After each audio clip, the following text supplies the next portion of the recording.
Welcome everybody to this Uphold special token discovery event. Some housekeeping first. At Uphold Institutional, we focus on providing education and execution in the digital asset ecosystem.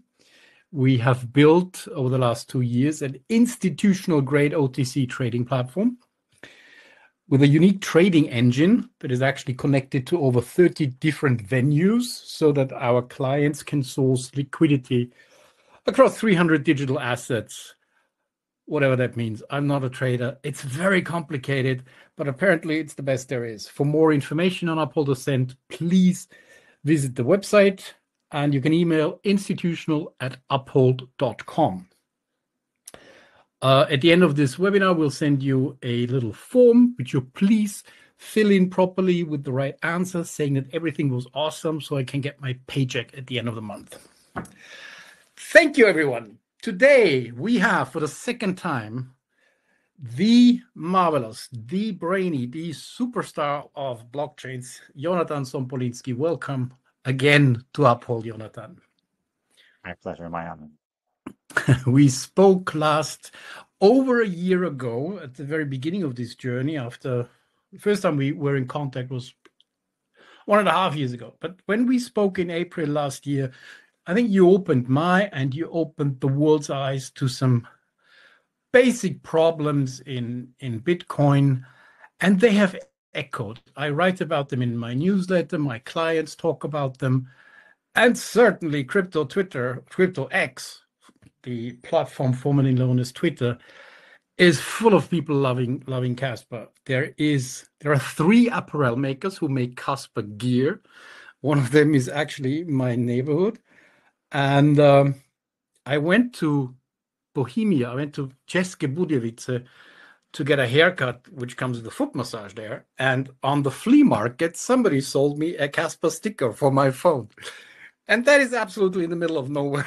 And it's amazing where you can find Kaspa and how this has grown in just the space of a year. Did you expect that? Does it come to you as a surprise too? I did not expect that, and even when you tell me about it, I am a bit distant from the reality of this. There's a saying that one to which a real event or miracle happens will never recognize it. So this is the state of recognition I'm at. You realize that it's a big thing. So let's go back to the basics. The most important discussion points of the last webinar were, I think, referred to the longest chain problem and what the actual problem in Bitcoin is that made you go on with your research over a decade and then start the Kaspa blockchain. Can you explain to those who are completely new to Kaspa what the point is? Why do we need it? Why does it have value?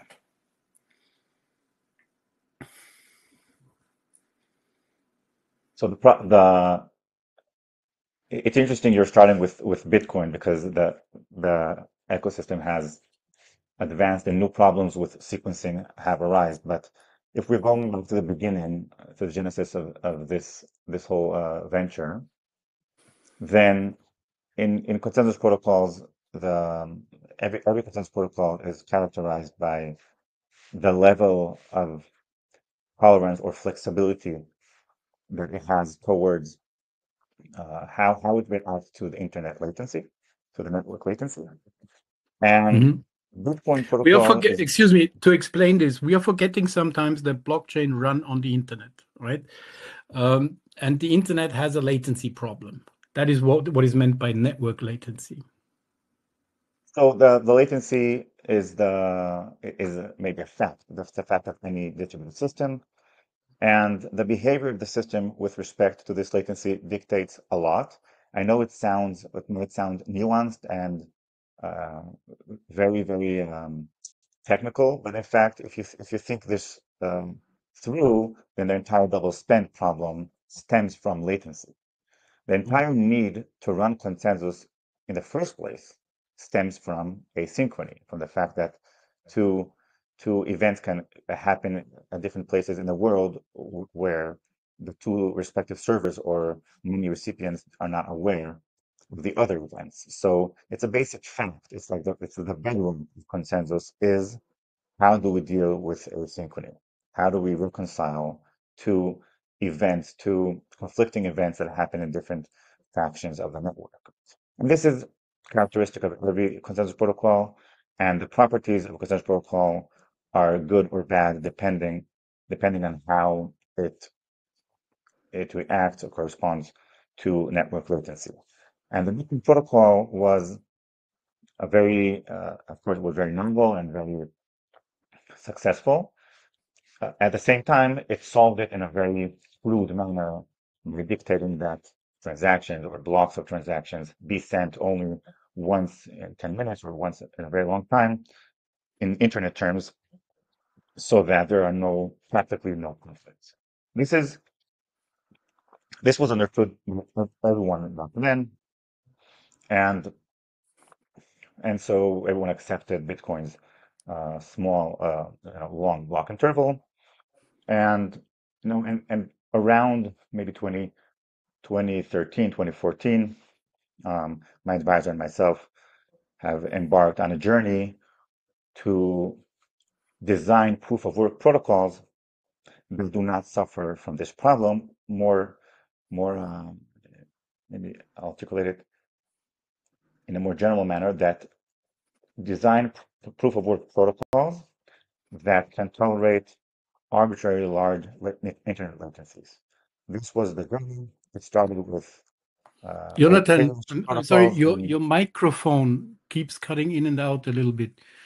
Can you try holding it closer and I have a little bit of problem understanding you. Please continue. As I was saying,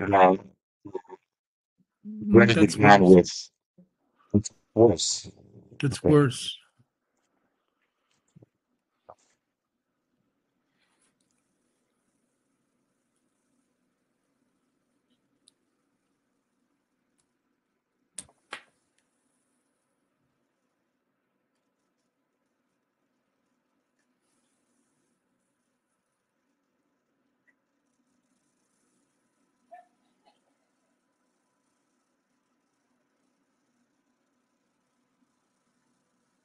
Can you try now?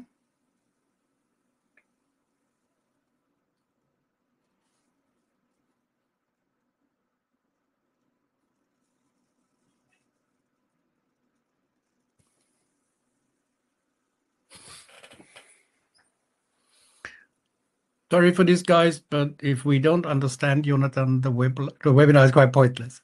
Can we try again? Does it work now? Hello? No, I can't hear you.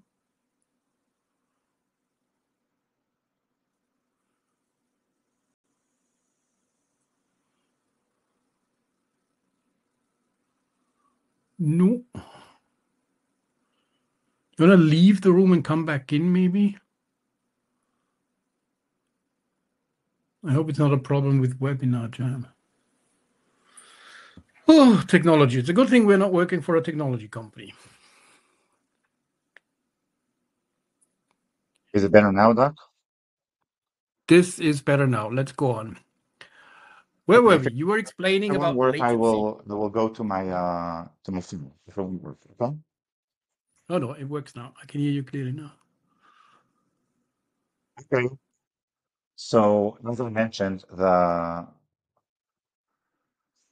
the journey began around 2013, 2014, with the goal of designing consensus protocols faithful to the same proof of work paradigm, system architecture, while being able to tolerate internet latency, which practically means higher block rate, faster confirmation time for transactions. This is by and large the origin of the journey. It has developed since the goals have been expanded, and in perspective on what sequencing, the role of good sequencing systems have expanded as well. So new problems in the ecosystem and maybe new context for this challenge.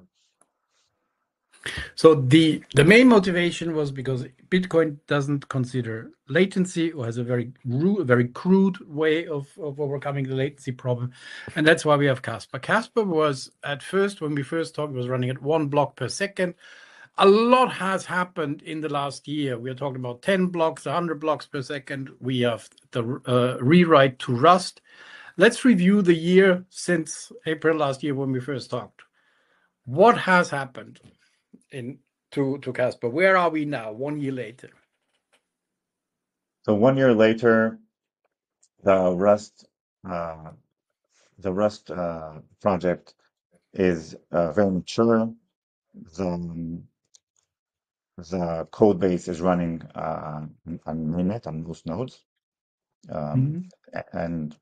and basically we are ready to use the capabilities of Rust and the architecture that developers engineered Rust built into the Rust code base and to upgrade the block rate. So the, from the development side, which I was not spearheading, the main activity was on enabling high block rate through Rust. Rust is not only about high block rate, it's also about a better architecture. But the need for a better architecture is is manifested, or you can reap the fruit of a better architecture when you increase the block rate. Mhm. But this again, this was not my. This is just to be clear. This is not the main. This I'm not the main person behind this effort. This was spearheaded by Michael Sutton and Mhm. team of a dozen developers, Mhm. and in parallel to that, there's research that is designed to whose goal is to solve further sequencing challenges, all within the context of what can we do with a better consensus protocol? What's the functionality? What's the goal of the consensus protocol? And I can elaborate on that. And so there's and these developments will be maybe in the next year or two. Mhm. Elaborate on that. What is the goal of a consensus protocol? Why is the Casper consensus protocol better? I mean, we've all in academia have all long accepted that the Nakamoto consensus is quite primitive and not suited for a lot of things. But in your own words. So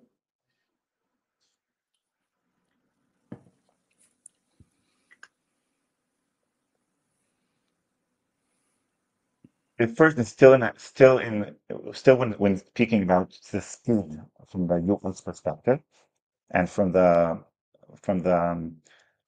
narrow lens of speed versus internet latency versus consensus, if we still stick to that paradigm, Mhm.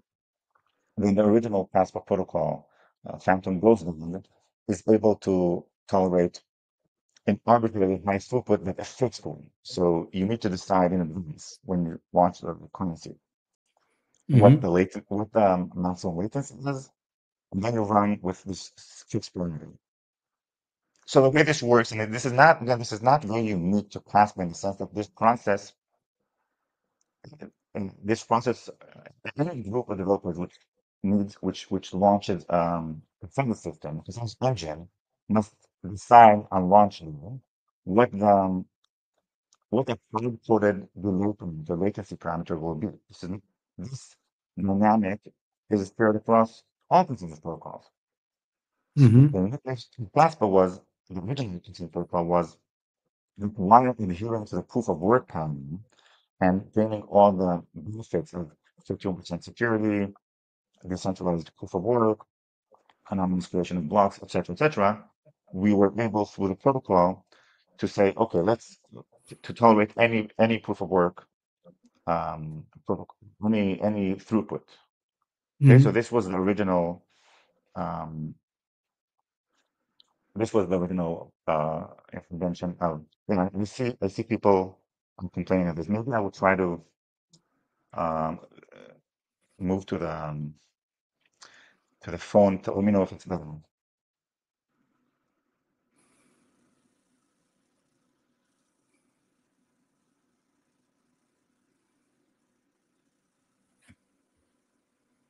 There we are talking about internet latency and protocols, and we can't make the microphone work. Okay, now we've got two of you. Is this by any chance better? This is much better. Let's do it on the good old phone. Okay.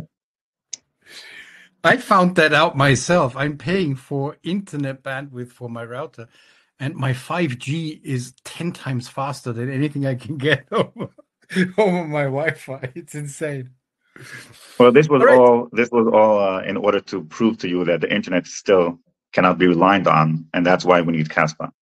No, that's why we need As we Kaspa, agreed because of before latency. this The webinar. internet is unreliable.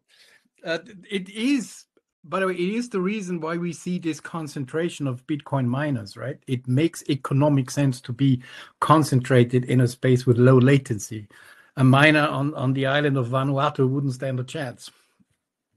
Please continue. Right. Let me touch on this point, but and also rehash what I said about Kaspa original protocol, the upgrade, and what the role of sequencing is, because these things are part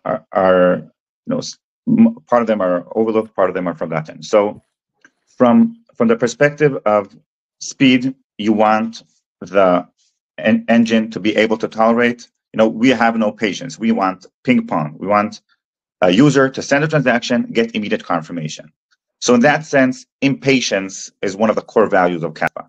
We want that goes internet for money. Everyone on Twitter impatiently typing, when is Kaspa going to $1? Patience, people. Patience in transactions. Okay. Continue, especially with the latest generation. People have no attention spans and no patience anymore. Yeah, as Naval said, be impatient with actions, but patient with results. Very, very well said. Yeah. Yeah. Now let's go back to the first upgrade. So about 4.5 years ago. So as I said, any team of consensus developers that is launching a consensus engine typically must sit on day one or day zero and say, hey, what's the maximum internet latency that we are okay with protecting against? Is it 5 seconds? Is it 1 hour? Of course, the immediate trade-off is the more paranoid you are, the larger safety margin you are baking into the system, the more secure you are, and the more slow you are. So this is basic speed security trade-off. And the original protocol of Kaspa did not escape this trade-off. That was the Phantom BlockDAG protocol. Its only upgrade or only improvement over Bitcoin Nakamoto consensus protocol was that it can tolerate 1 block per second or 1 block per 100 millisecond. But again, the throughput must be constant and the delay must be known in advance. Now, the DAG protocol, which Michael Sutton and I co-authored, alleviates this and escapes this trade-off. It basically says that the network, the consensus protocol will self-adjust and understand what the sufficient fraction of blocks, what fraction of blocks is sufficient to secure the current network, and will respond to the network latency. And in that sense, this is a big upgrade because you get 2 benefits. One benefit is when the internet is smooth, you confirm transactions much faster. And the other is that when the internet, there's a big hiccup or World War III, then you're still secure. You're slower, but you're secure. This is a very important upgrade. It will take time to finalize this. We are working on this. There's also applied research going on behind the scenes on the providing efficient algorithms to calculate DAG. So we're not yet near the end, but this is a very important one. And this, again, all of this is still in the context of the narrow paradigm, the narrow lens of viewing the role of sequencing as providing as fast as possible confirmations. Okay. Now, if you think in this paradigm, there is no reason to go beyond 10 blocks per second, because from a user perspective, there's no difference between 100 milliseconds and 10 milliseconds. We are not that sensitive to time. There are, however, advantages to going ballistic on the block rate, and these advantages stem from a deeper property of high block rate, or of maybe asynchronous consensus, and that is you are enabling a healthy market of transaction fees. Because instead of having most consensus protocols that you are aware of, in crypto and outside crypto, there's one leader, one miner, one validator, proposer. Each community invents their own glorified terms, but you have one leader that sequences this round. So for proof of stake, you will have, in Ethereum, once every 12 seconds, a certain validator is selected, and that proposer is the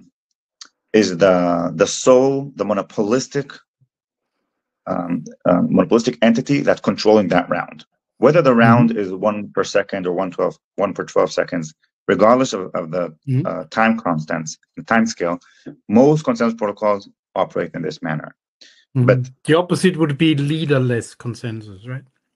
The opposite would be leaderless consensus, and without delving into what exactly the technical definition is, the practical implication is you send your transactions to several entities which can compete over your transaction. And you might say, okay, is this a transaction fee? You're saving me a few cents on Kaspa fees?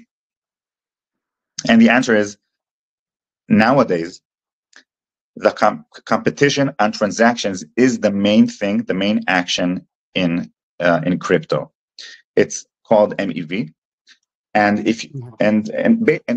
basically MEV took the entire crypto space from the discussion about consensus protocol and what happens, how fast you mine blocks, and how fast do the blocks pile and provide you security.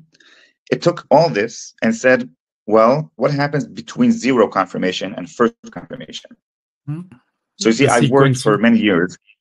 Yeah, the sequencing part. So I worked many years on designing good consensus protocols that will give you a very fast first confirmation and end confirmation, But then it turns out that there's lots and lots of money that in the gap between zero confirmation and one confirmation. And this is known to anyone that's familiar with in finance, the algo trading manipulation.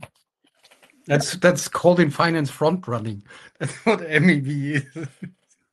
So front run, I would say algo trading, front running, back running, sandwich attacks, etc.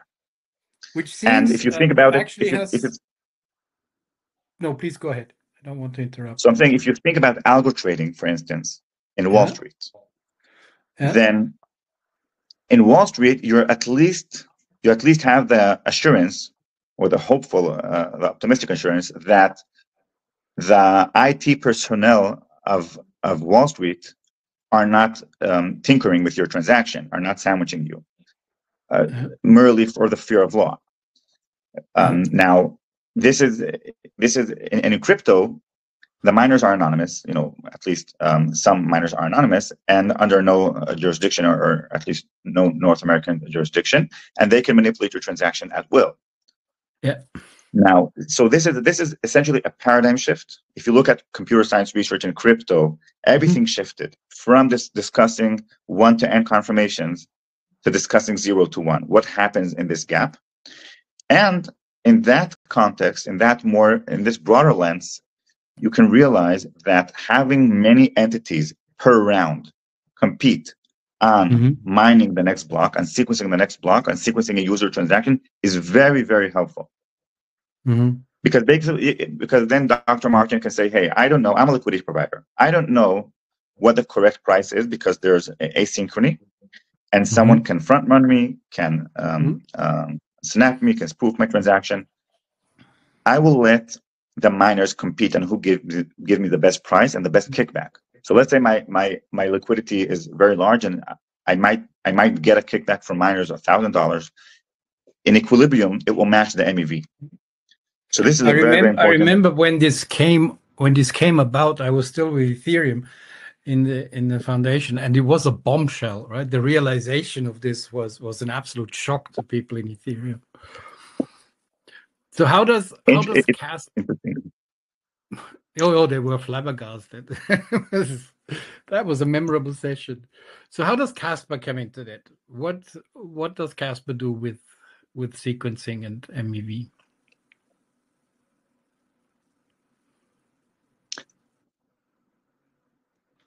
So the research that I'm investing in currently is how to utilize the fact that we are supporting, that we will support 10 to 100 blocks per second, how to utilize this to run an auction and competition among miners so as to guarantee to users that they will get full kickback for the MEV at their expense. So if you think about a Wall Street engine, now consider a scenario where there are 10 or 100 Wall Street engines, and they all compete on Dr. Martin's transaction. Who gets to sequence it? And the winner in this auction is that which gives you the highest kickback. So by inventing or by devising a competition, by designing a competitive market for your transaction, we're able not to solve the MEV, not to eliminate, not to prevent MEV, but rather to guarantee that you will get full compensation for that, for the MEV that was done at your expense. This is I would argue this is a paradigm shift, because it was thought that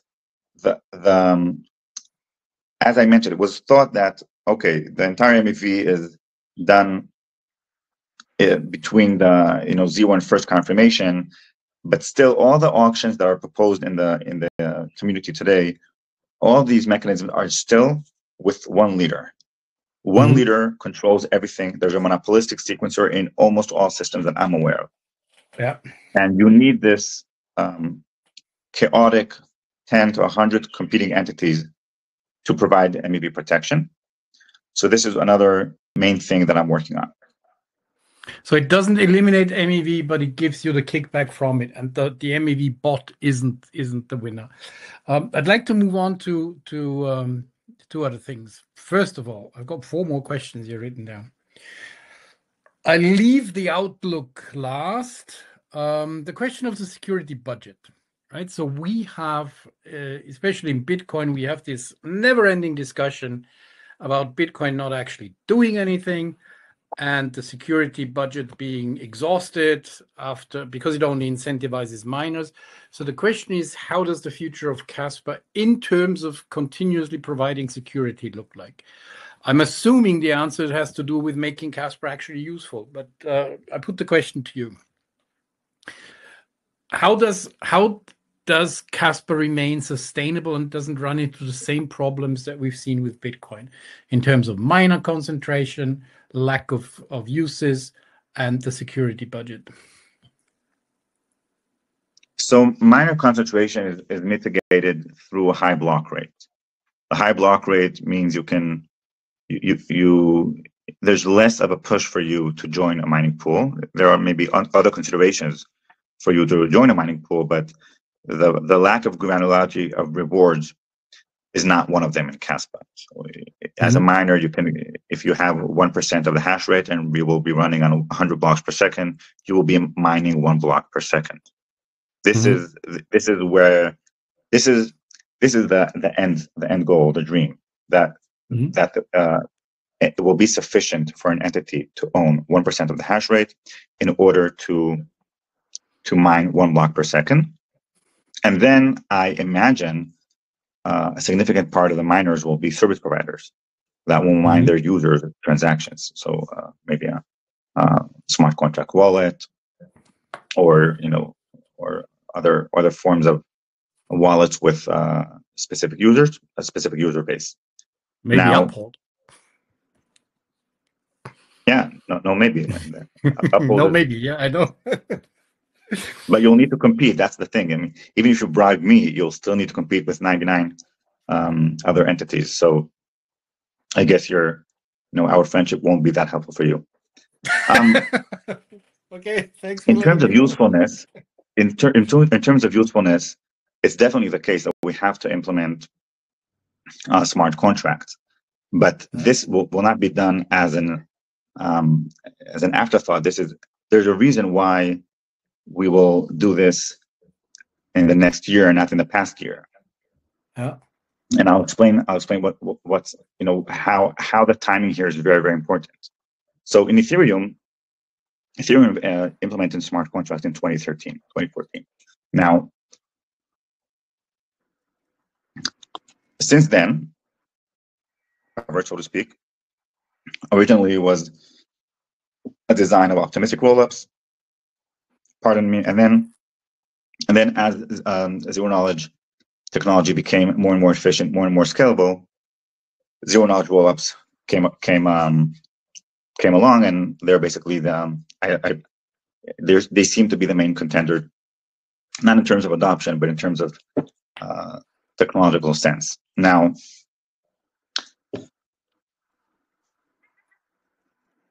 if you told if ZK technology was available back then when Ethereum launched, then no one would invent a Turing-complete on-chain smart contract system. You would utilize the gap between computation and verification that DKP enables to say, well, the user or their service provider or some other entity will utilize that, will provide a proof to the system of the computation, and all the decentralized system will use the network of decentralized nodes will only need to consume resources for verification. This is a very basic and trivial design. I'm not, it's not something that I claim ownership over. Now, also, this is the same. This is true also of Bitcoin. If in the days of Bitcoin, you had some way to, in a scalable manner, to introduce an opcode to verify zero knowledge proofs, then this would have been done in 2009. And then again, the system. So you have now a situation where Bitcoin was developed, and Bitcoin and Ethereum were developed before there was this technology of a user doing the computation, the entire network doing only verification.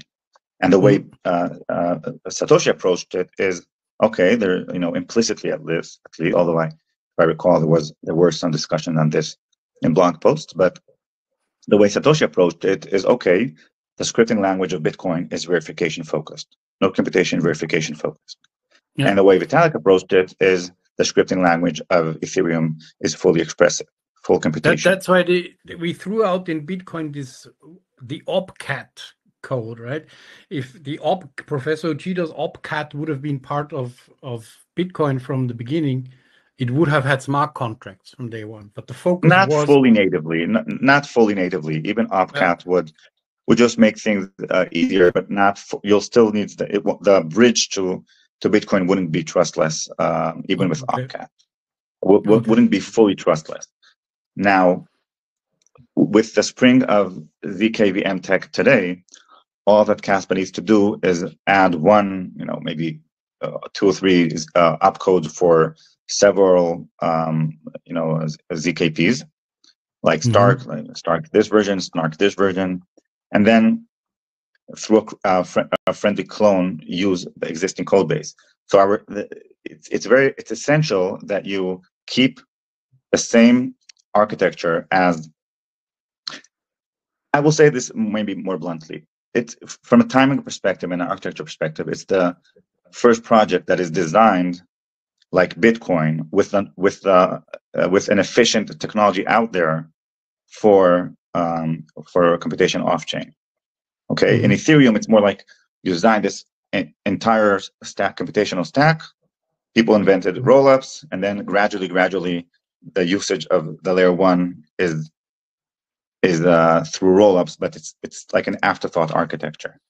Mm-hmm. So this is something that has to happen in Kaspa, and yeah, it needs to happen in a pace that will ensure that it has usage, and we need to plug in somehow to the broader DeFi ecosystem in order to ensure that there's not only an ability to use it but also a demand for it.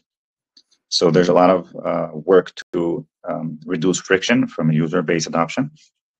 Yeah, so that's to address your question on security budget. We have a lot more visibility now. Lots of stuff is happening. What things do you see Kaspa being good at? Especially good at? I think last time we talked, it was the possibility of being an Ethereum rollup, DeFi. Has that changed in any way? What are the future main applications for Kaspa, in your view?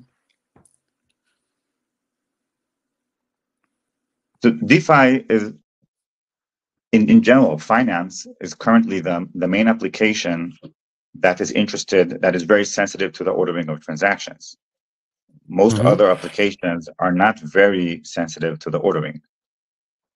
And so they can use, like supply chains, which can use an authenticated database and does not need even consensus. So if you search the landscape for a good use case, it will always be around finance or order sensitive domains. Now, so Kaspa is there are not many things Kaspa is good at and wants to be good at. Kaspa is perfecting the sequencing properties. And I can't overemphasize this. Once you solved, it's like a necessary sufficient and necessary condition in order to be useful. Because once other projects solved the computation verification gap, there's nothing else to solve other than good sequencing. Now the crypto community invents new terms for things that were around a long time ago. I remember when blockchains were still DLTs, and there's many names for this. So today in Ethereum ecosystem, this is called shared sequencing. Maybe a year ago, there was a heated debate about sidechains, whether it's a sidechain or L2 around Polygon. A year before that was data availability layers. Every year, at least me personally, I need to relearn what I already knew, just adjust the new names. Just because they give it a new name. Yeah, ingenious marketing teams. But you need to, and then there's like nuances, about data availability layer versus sequencing layer versus shared sequencing, and every nuance supposedly justifies a new marketing campaign. But the gist of all of this is that nothing matters other than good sequencing, and good sequencing means speed and MEV protection. And while this seems very specific, why is he talking about MEV protection? Is it just a trend? No. MEV is the informational gap between the sequencer and the transaction issuer, and this informational gap is millions of dollars per day. So it's not picking the nail that we know how to deal with. It's picking something that is very inherent to asynchronous systems.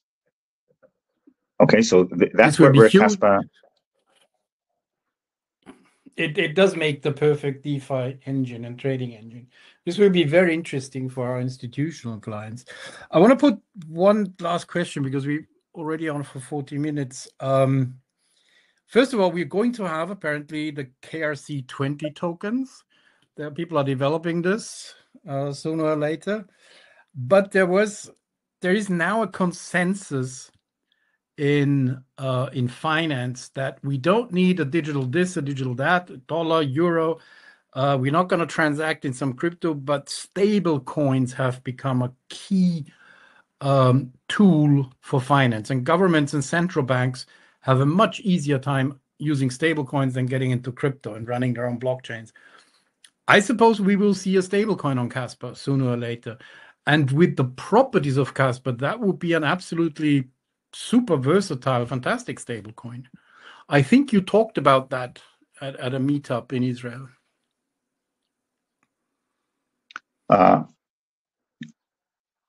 There's no doubt that there will be a stable coin, and that without a stable coin, it's not useful.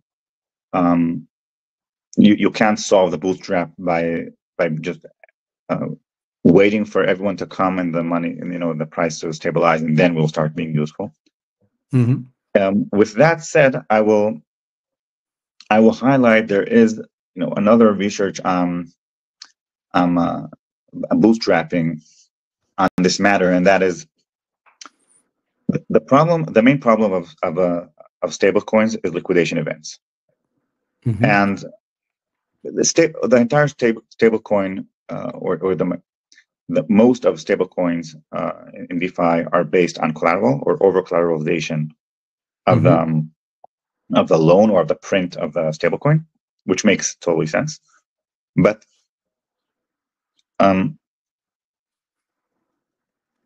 so this makes sense.